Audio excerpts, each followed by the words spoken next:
Welcome back to the show, my friends. It's going to be a very interesting one today because we're talking about you.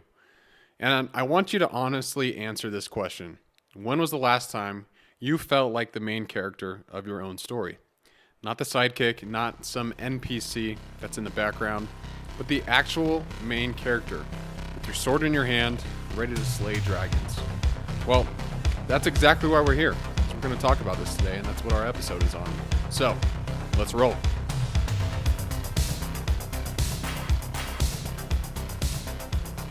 Oh man, what a beautiful time. This is great. I'm happy to be back.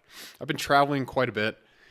It's been busy. We had Team Tim. I was traveling for work over the past week or so, and I miss sitting down and doing podcasts. So I'm making a special push to do some extras. And I am excited about today's topic because when I embodied this mindset, what we were going to be talking about is the hero's journey and relating it to your own story and pretty much showing you that you are, in fact, the hero of your own story. And the only thing is you have to act like that. You have to be fully invested in the fact that you're your own hero of your story. And it's hard sometimes, I understand that. But that's why I'm here. That's why I want to talk about this, because your life is not as boring as it seems. And you can make some serious waves. So, getting after it, I always talk about growth. I talk about grit and grabbing life by the horns.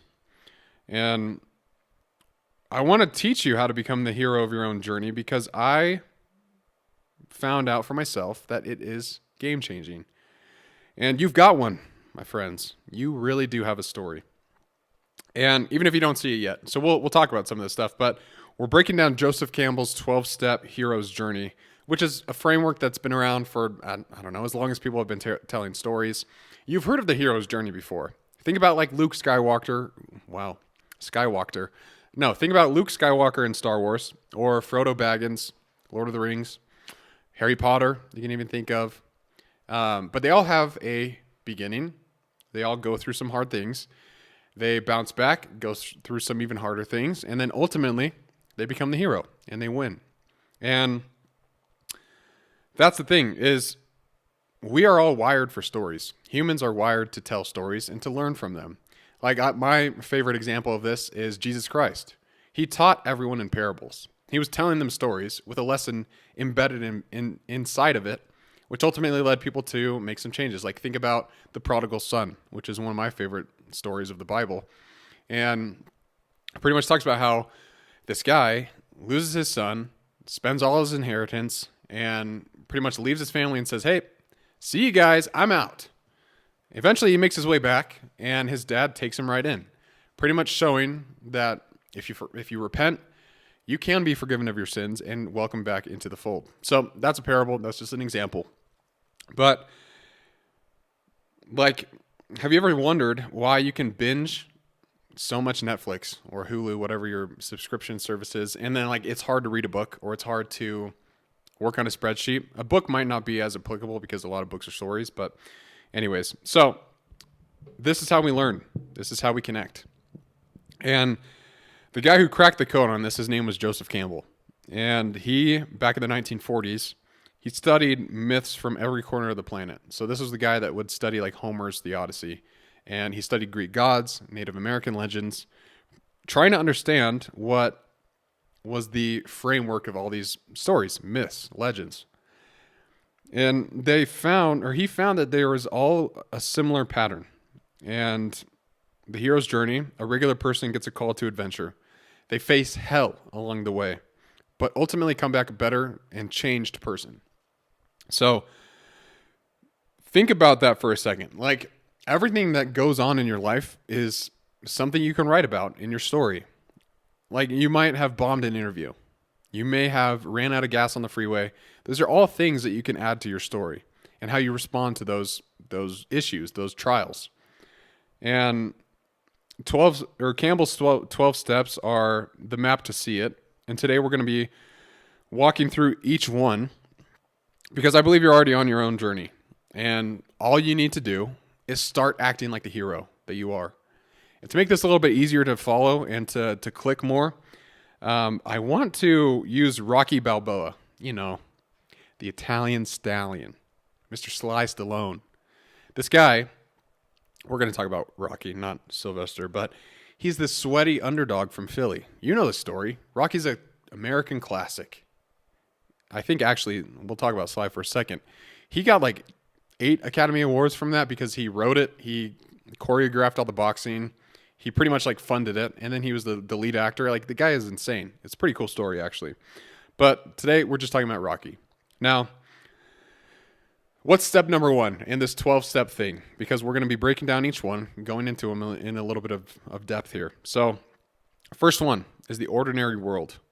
Now, this is your baseline. This is where you're at right now. This is where you're starting. Or this could have been like your before shot. So for me, it could have been before I ran marathons or tried those things or started the podcast. Like that's all prior to my hero's journey. And for you, I assume that you think that there's something that's top of mind where you feel like the hero of your own journey, right? But for Rocky, it's 1970s Philadelphia. Shout out to Drew. He lived in Philly. Great place. But he's in that grubby apartment. He's punching meat. I was going to say beating meat, but that might be a soundbite. So he's punching meat in a freezer, and he's just gritty. Like, he's this huge underdog. And that's kind of what he's all known throughout his entire life. And maybe your ordinary world is you're in a 9-to-5 that you don't particularly like, or you're running the same laps around the same track every day. It doesn't matter. This first step is where the hero's journey begins. So ask yourself, what's your ordinary world right now?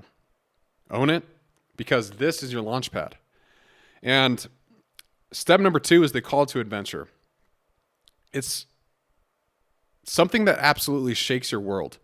And for Rocky, it's Apollo Creed. He's the heavyweight champion. He picks him, a nobody, for a title shot. I think it's on New Year's Day. And it's a chance for him to fight the best. And so your call might be a little bit smaller. Like it might be a new job offer, or it might be a friend that's telling you, hey, let's go sign up for a race. Let's go test ourselves a little bit and push our limits. Let's see what we're made of. Or it could just be, whatever small thing is in your life. I don't know. That's the point is, you have to figure out that this is life saying, hey, are you in? Are you willing to make changes in your current life, in your current situations, where you can become better, where you can try and test yourself? Because how many times have I talked about this on the podcast is like, what else is there to life besides testing yourself? Like money's great. Sure. Your family's great. Yes. Like your family's very, very important. But you also have to push yourself. Like that, if you don't have an opportunity to see what you're made of, you never will. And you will live a life of regret. And you don't want that. Like, think about any hero. Any hero that you love. Could be Captain America. Could be Michael Jordan. Could be anyone. What if they gave up? It'd be a pretty shitty story, if I'm being honest. It would be terrible. You wouldn't want to read it. You wouldn't want to watch it. You wouldn't want to follow someone on their own journey to see if they are the hero. You turn it off. And you don't want to turn that off in your own life. So, what's calling you right now? Like, don't sleep on it. Use it as a spark. So step 3 is the refusal of the call. And you hesitate. It's completely normal. That's human nature, is like imposter syndrome, all those things. I've talked about that on this podcast, how I was very not influenced, but I was felt imposter syndrome quite a bit. And I sometimes still do to this day. But Rocky in the movie, he straight up says, I can't do this. Like, I'm not this guy. I'm just a bum from Philly. And he's scared of getting humiliated by Apollo Creed. And for you, it might be like you're dodging the gym session that you said you were going to go to. Or you don't show up for the job interview. Like whatever it is, it's fear. And this is the first step where you actually have to overcome fear on your own. Because if something is important to you, if you feel a call, you need to answer it. Time's finite. We don't have it all. That's why I talk about memento mori. Like, remember, you must die. Because within that time that you're born to when you die, you have a lot of opportunity to get better, to improve, to learn, and to be the hero of your story. So refusing the call doesn't actually just make you, it doesn't make you weak. I don't want you to think that. Because if a friend comes up to you and you're like, or they say, hey, let's run a half marathon this year. Like, I found a race, let's do it. And you're like, no, I've never done that. I'm not going to do it. No, that's not for me. Like, that's normal. It's not weakness. But don't refuse the call. Like, that's what makes you human, is that you have that fear inside you. But the hero piece, it's not staying in that fear.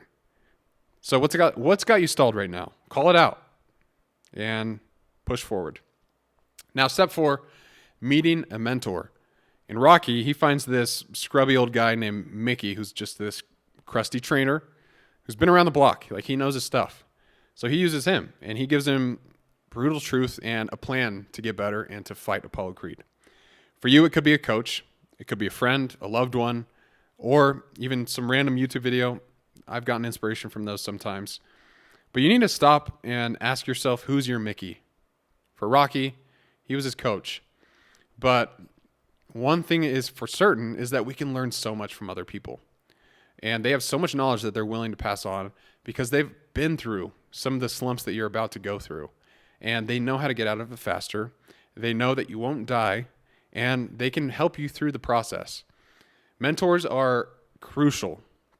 I heard this quote once where it goes something like, coaches make years into weeks. And you could say the same thing about mentors. They take years and make them into weeks. Like, you can learn what they have gone through in a short period of time. And so that's why it's so valuable to find people and to surround yourself by people who, one, can teach you something, and who, two, who inspire you to be better. So Allie is a great mentor to me. I always want to be better because of her.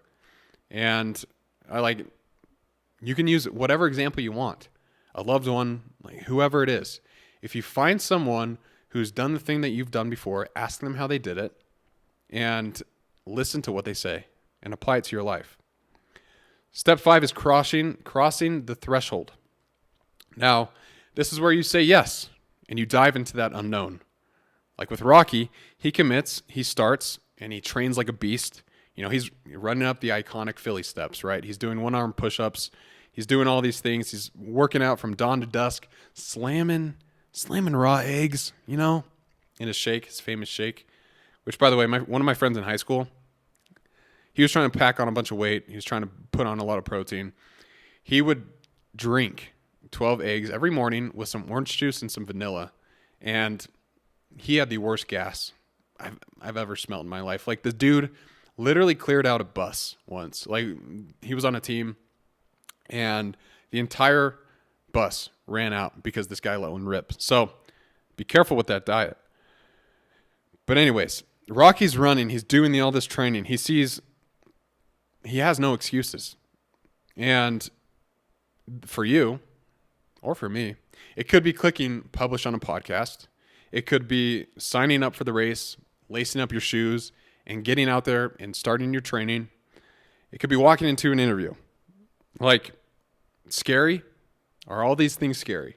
Because they're unknown. Hell yes, they are. But are they necessary? Damn right.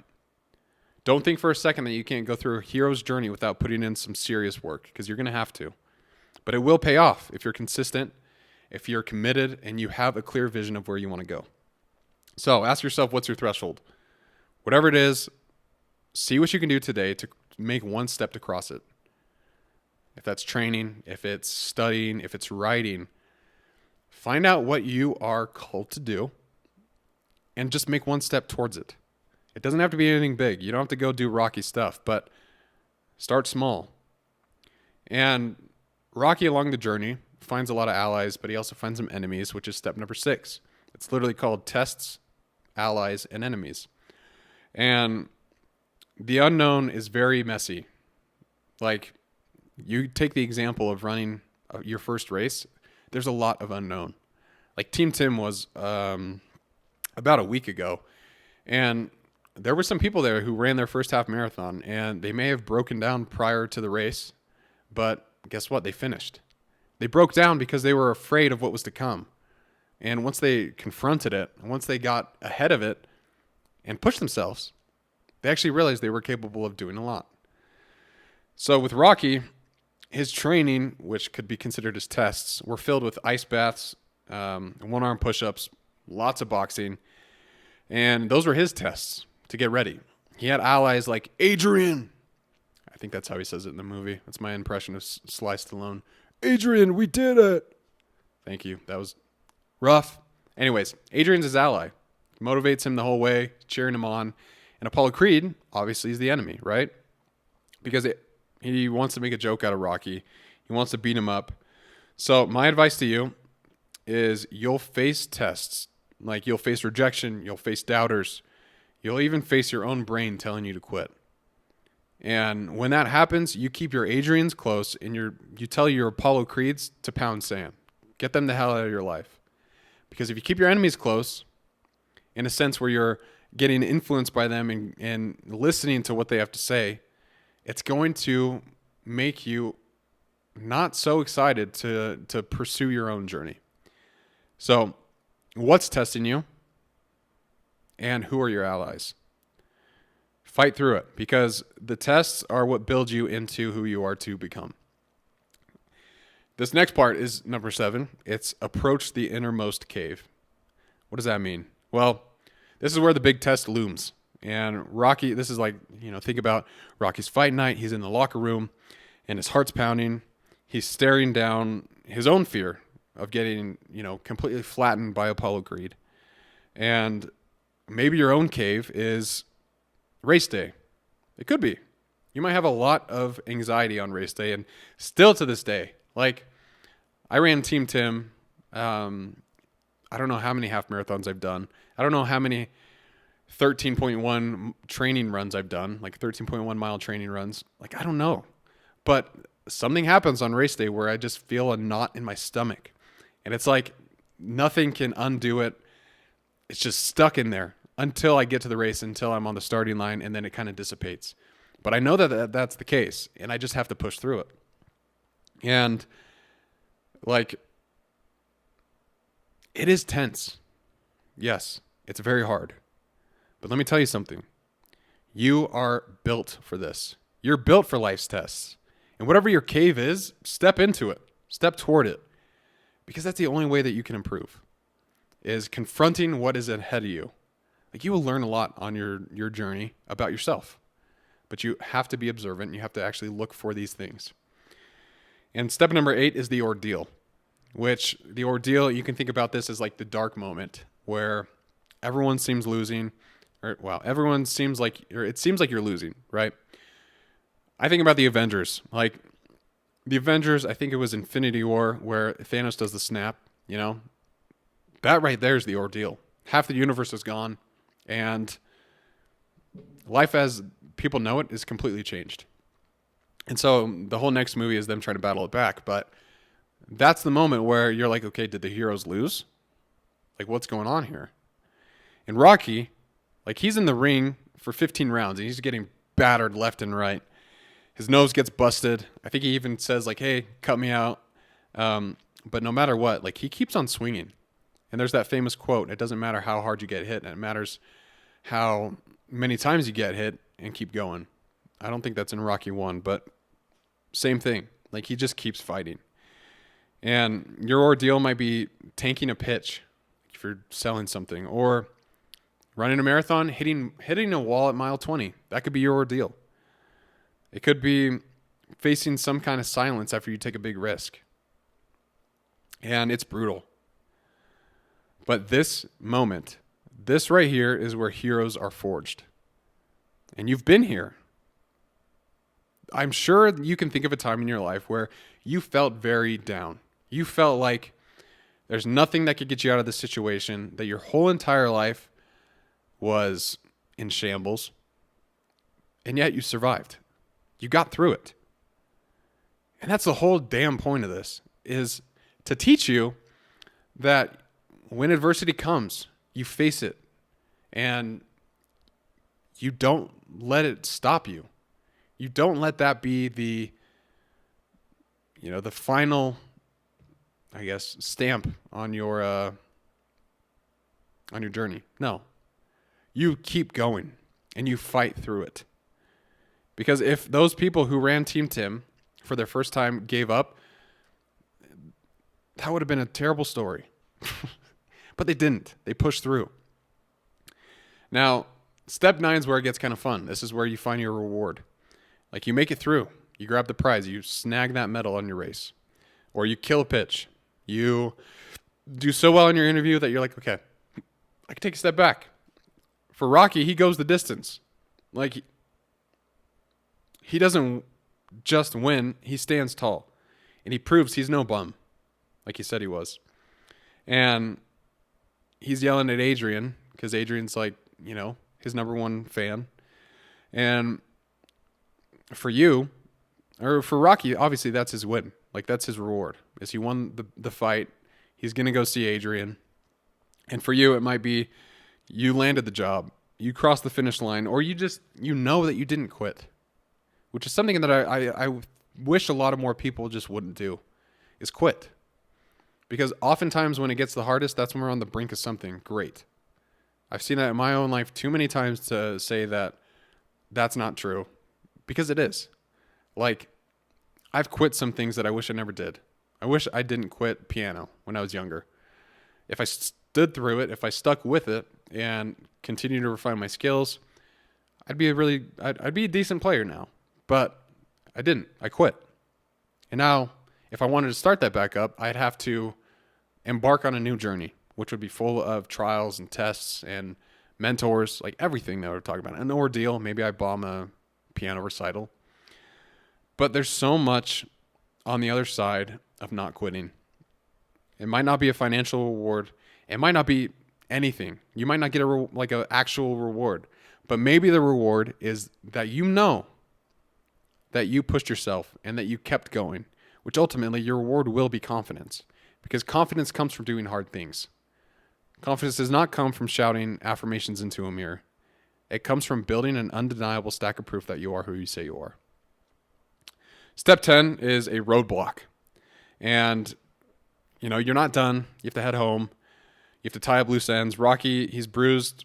He's pretty tired, but he heads back to Philly.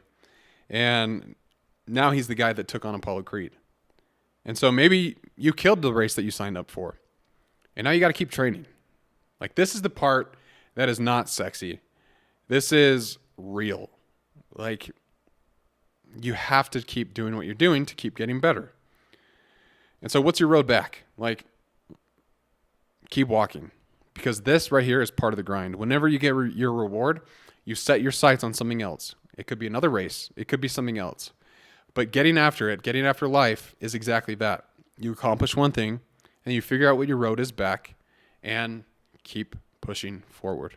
It's the most important thing is you just tested your limits. You just proved that you could do something difficult. Now you have to go prove it again. Because what if you're, a one-hit wonder? You don't want to be a one-hit wonder. You want to keep doing the things that impress yourself and teach you about yourself. So figure out what your road back looks like, because that's part of the whole grind. Now, step 11 is resurrection. And, this is where you have one last test, and it's proof that you've changed. And this isn't in Rocky 1, but, Rocky has to continue to prove himself. He's in later films, like he becomes the champ in Rocky 3, Rocky 4, he beats, oh man, what's his name? He's the Russian dude. I can't remember his name, but he beats the Russian guy, makes America look great, right? And he just shows that he's not a fluke, that he was not a one-hit wonder.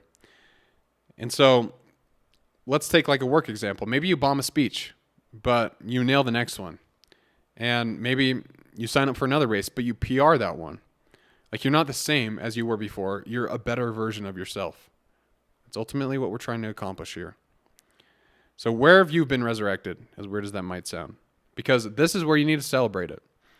Celebrating small wins along the way helps with longevity in your journey. Helps you get better, move on from one thing to another, and just keep refining your skills. Like, there's a reason I wear the man in the arena quote around my neck. Because I don't want to go down to my grave as one of the cold, timid souls that didn't even have the nerve to act towards his dreams. Like, be the man in the arena.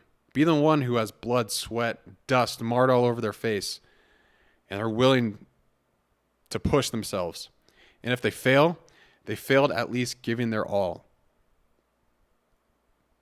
Think about that. And the last one is return with the elixir. It sounds so weird, but that's literally what it's called in Campbell's 12 steps. So you're back. You've changed. You've gotten better. And you have something to share. So with Rocky, he's got grit. He's got self-belief now. He spreads it to his family, his city, and even the world. Like, everyone knows Rocky now. He inspires every single underdog that's watching. And your elixir might be confidence, like I mentioned. It could be a lesson. It could be just a bloody damn good story.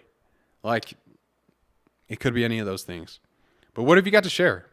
Because bring it to the table. It could be your grit. Because ultimately you want to accomplish these things for yourself and then help others do the same for them. And that's the whole journey. That's the whole 12 steps from ordinary to extraordinary. And you're on it right now. I promise you this. I promise you are on it right now. You just need to be a little bit more observant. So here's the truth. Your life isn't boring. You're just not paying attention to the things that matter. The time that you missed a flight or you quit a band or you argued with your boss, it's not just stuff. Like, it is your hero's journey waiting for you to grab it. Grab the starring role.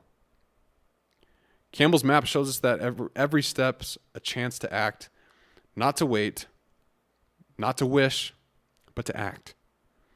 So don't sit there thinking like, oh, maybe I'll start when life gets exciting. My friend, exciting is not a place. It's not a destination. It is a choice to live an exciting life or to make excitement out of your current situation. What is exciting? Maybe it's your kid taking a first step. Maybe it's you getting better at work. Like, whatever it is, make your life exciting. Make it fun. Because you don't necessarily need a dragon to slay. Like, I've never slayed a dragon. I did catch lizards, though, back in the day. But all I'm saying is that you just need to say yes to whatever call is out there. Whatever you feel like is calling your name. You need to face that ordeal. Because that's the only way you can come back stronger. That's the whole game. Is you answer a call, you push through challenges, you feel low, you see the reward, and then you're back at it. That's the whole point. It's a cycle. So, what is your story? Maybe it's that you finally got fit, or you told truth to a friend or a family member that you've been holding on to for a while. Like, it doesn't need to be some Hollywood movie film thing, because it needs to be yours. It needs to be your story. And I'm sure there's people out there who have epic tales to tell. And I'd love to have you on the podcast. And so if you feel like you have a story that you want to be shared, reach out to me. Because that's the whole point of what I'm trying to do, is hear other people's stories, get their perspectives on it, and allow other people to listen and learn and get better through it. And your blueprint to become the hero of your own journey starts now. And it starts by using those steps. You've got a map. Now, don't overthink it. Just start. Pick one step that you're stuck on. Maybe you're dodging the call and it's been bugging you for a while. And maybe that's the step you need to take. Like, maybe you're in the ordeal right now. So fight through it. Pick one step that you're stuck on. That's all I'm asking you to do. And then say yes. Like, fight through it. Share your win with me. I want to hear about it. Other people want to hear about it. Because your story will inspire other people to do what they want to do. That's the whole point. Now, with this podcast, I don't want you just to listen. I want you to live. Like, I want you to go and tackle something that you never thought was possible before. Because ultimately, that's what you're made for. Humans aren't made around just to sit. We're made to do great things. I firmly believe that. And I firmly believe that everyone is capable of greatness. And when you act like the hero of your own story, your own journey, your confidence rises. Like, pretend like you're watching a movie, like I mentioned in the beginning. You don't want to watch one that's boring. You don't want to live a life that's boring either. So take steps to act like the hero and start acting like it today. You're not living anyone else's life. You're living your own. So whatever's out there, whatever's calling you, walk to it. And I appreciate everyone for listening today. This was a fun one. I recorded an episode back. I think it was like in the 70s episodes. But I talked about why it's important to be the main character of your own story. And, you know, when you're in the gym session and you're listening to music, you're lifting weights, running, doing the elliptical, Stairmaster, whatever. Think of yourself as in a cutscene. Like, have some fun with it, honestly. It was funny. My wife and I were watching a movie last night, and we were just cuddling on the couch and stuff. And it was funny because my wife's like, I feel like we're in a movie right now. I was like, what? And she's like, yeah, I just feel like we're in a movie right now. Like we're just in a love scene collage. And I'm like, well, yeah, there you go. Boom. Like you can have fun with it. So have fun with it. Own the story because it's yours. And I appreciate everyone for listening. If it helped at all, if it inspired you, please share it with someone else and start taking steps to become your own hero. However small those steps might seem. You can do it. I know you can because I've done it myself. And I never thought I'd be in this situation. I was always the couch potato guy who would play video games. And until I found out that I was able to push myself in one area, it just bled into every other. And I'm excited to see where my journey goes. You should be too. Thanks everyone for listening. I'll see you in the next episode.